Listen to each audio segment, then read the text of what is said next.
We're being joined by our political analyst tonight, Dr. Shannon Bridgmon, a USC political science professor, Jon Parker, our Republican strategist, and Jim Felder, our Democratic strategist. All right, guys, I've heard from a lot of people today. Shannon, I heard a lot of people say in and out, no problems today in voting. That's not really a surprise with a runoff, is it?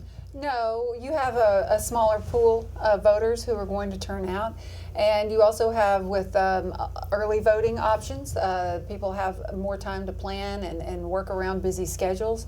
But a runoff election in any time is going to have a smaller group of people than you would say a general election would in November of a presidential year. So when you're talking about manning stations and those sorts of things, our election officials, our election workers, they're pros, and I think they were ready for it today. John, does a lower turnout, does it give one candidate an advantage over another? It's certainly, if you look at all the previous polling during the regular election or regular primary, Alan Wilson and David Stumbo both had a little bit of a boost with the higher propensity voters, the more informed and base voters. They were better known and better informed. We saw lifts for both of them if it is a lower turnout. Also regionally where that turnout stands, that's a really relevant thing. If we see big numbers coming out of Horry today, that's going to be good for Pamela Abbott, right? If we see big numbers coming out of Lexington, we know that's going to be good for an Alan Wilson. Mr. Felder, what were you hearing today across the state? My telephone was being blown up today by people who voted in the early primary and wanted to switch over and vote in the Republican runoff. Really? Yes, I thought that was very interesting. Because they liked Alan Wilson, they said. And we want to vote for Alan, but you can't. You voted in the Democratic primary. You can't cross over now. That was my all-day thing almost, advising people that they couldn't do it. It's illegal to try to do it. And Democrats have their candidate in November already with Representative Jermaine Johnson from here in Richland County. Is there any one candidate the Democrats might say, hey, we might have a better advantage to taking back the governor's mansion, one over the other?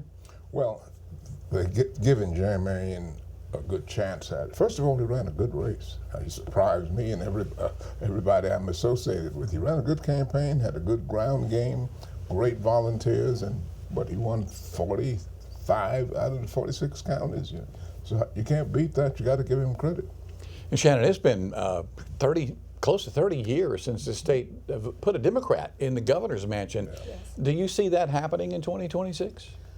In terms of the overall partisanship of the state, and it's a midterm, so people aren't going to be with state races. It's not going to have the same marquee appeal, I guess, as a presidential state election would. But for those who are enthused and motivated to get out, I'm really interested to see what this is going to look like in the fall. Because it's the first time we've, this is an open race. Right. So open races look different than incumbent re-election races. And so that tends to motivate voters, and we see a lot of energy out there among the electorate. I think overall, South Carolina still, leans Republican. And so I think Mr. Johnson's got probably a little bit of an uphill battle, but he did win a strong campaign, and he's able to, get coalitions and have people coalesce, and he gets a longer runway by winning outright in the initial primary on the 9th, and we'll see what the GOP is able to do with this kind of slightly compressed general election, but they'll get there. And John, I know you told us last week that President Trump was going to endorse Alan Wilson along with Pamela Abbott, and he did. Look at that. It's a little odd, though, isn't it? Which I'll tell you what, it's interesting that you have Democrat friends that are saying, we like Alan Wilson, because we do see something with Alan. He has managed to put together a coalition of the furthest right and some of the most moderate. There is broad appeal here. I think we're going to see in the numbers tonight just how wide that coalition has gotten and what he has built. We've seen diversity on his ticket. So I'm certain that if I'm Jermaine Johnson, I'm hoping Pamela Abbott pulls out a surprise victory, because Alan Wilson is looking like a tough opponent in that general election, particularly in a Republican state, as you've mentioned. So it's going to be hard. And again, you've got President Trump. He can read poll numbers too, and both candidates are strong both candidates support the president. And so there's just no reason to say, you know, I like this one that much better over this one. They're both all on President Team Trump.